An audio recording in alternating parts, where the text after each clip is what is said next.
নমস্কার বন্ধুরা, কেসি কিচেনে সবাইকে স্বাগত।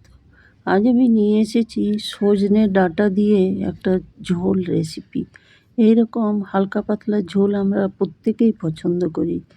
চলো দেখে নিই কীভাবে বানাচ্ছি। দেখো, আমি কুমড়ো নিয়েছি, কুমড়োটা ডুমো করে কেটেছি, তার সাথে সজনে ডাঁটা, ঝিঙে, আলু, ওইদিকে বরবটি নিয়েছি, তার সাথে কিছুটা শিমকে আমি সবগুলোই কিন্তু একটু লম্বা লম্বা করে কেটে নিয়েছি। এই রকম 5 রকম তরকারি দিয়ে নিরামিষ ঝোল বা এই মশলা দিয়ে ঝোল দুর্দান্ত লাগে খেতে, বিশেষ করে গরম ভাতে।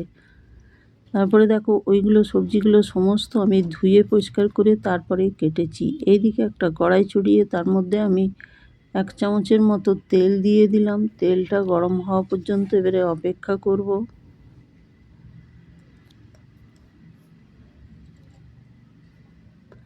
তেলটা গরম হয়ে যাওয়ার পরে দেখো, 1 চামচের মতো আমি 5 ফোড়ন দিয়ে দিলাম। তার সাথে একটা তেজপাতাকে 2 টুকরো করে দিয়ে দিলাম। দিয়ে দেওয়ার পর 5 ফোড়নটা একটু নেড়ে চেড়ে নিলাম। তারপরে 1/2 চামচের মতো আমি এটাতে হিং দিয়ে দিলাম। নিরামিষ তরকারিতে বা সজনে ডাঁটার তরকারিতে যদি হিং দিয়ে রান্না করা হয় তো খেতে খুবই ভালো লাগে।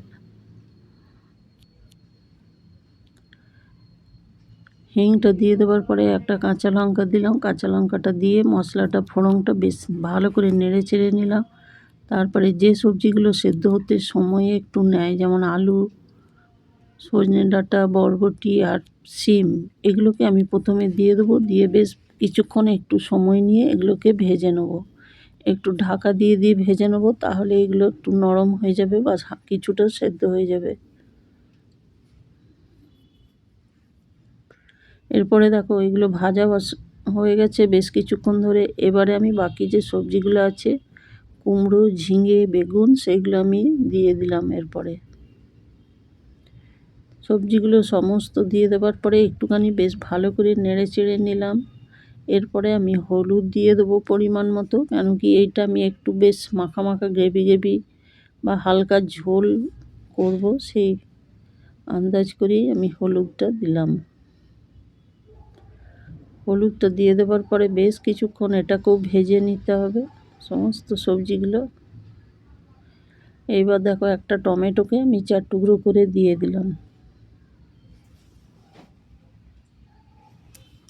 এই তরকারিটা একটু বেশ টমেটো দিলে কিন্তু এটা খেতে খুবই ভালো লাগে, একটু বেশ টকটক হয় তরকারিটা।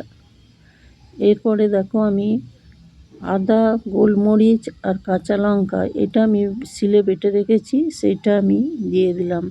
এটা বিশেষ কোনো বিরাট মশলা দিয়ে করব না, হালকা পাতলা ঝোল করব, সেই জন্য এখন আমি কোনো রকম মশলা আমি দিইনি। আদা, গোলমরিচ আর কাঁচা লঙ্কা বেটে রেখেছি, সেটাই আমি দিয়েছি। তবে একটু গোলমরিচের পরিমাণটা একটু বেশি দিয়েছি, কেন কি এরকম ঝোলে একটু হালকা ঝাল ঝাল হলে খেতে ভালো লাগে। এরপরে দেখো, ঢাকা দিয়ে বেশ কিছুক্ষণ রেখে দিলাম। ঝোলটা ঢাকা খুলে দেখাচ্ছি, দেখো ঝোলটা শুকিয়ে গেছে। আর তরকারিটা তার মাঝে কিন্তু আমি 2-3 বার নেড়ে দিয়েছিলাম। এবার সমস্ত তরকারিটা ভালো করে একটু ভেজে নিলাম। ভেজে নেবার পরে দেখো, আমি হালকা গরম জল এটার মধ্যে এবারে দিয়ে দিলাম। হালকা গরম জল দিলে কি হয়, তরকারির টেস্ট ভীষণ ভালো হয় আর সহজে তরকারিটাও ফুটে যায়। এরপরে দেখো, আমি পরিমাণ মতো নুন দিয়ে দিলাম। কতটা আমি ঝোল রাখবো বা গ্রেভি রাখবো সেই আন্দাজ করেই আমি নুনটা এখন আমি দিয়ে দিলাম। নুনটা দিয়ে দেওয়ার পরে ঢাকা দিয়ে মোটামুটি 5 মিনিটের মতো লো ফ্লেম করে আমি রেখে দিয়েছিলাম। তারপরে দেখো, 5 মিনিট পরে ফিরে এসে ঢাকা খুলে দেখাচ্ছি, তরকারিটা আমার ফুটে গেছে আর সমস্ত তরকারি সেদ্ধও হয়ে গেছে।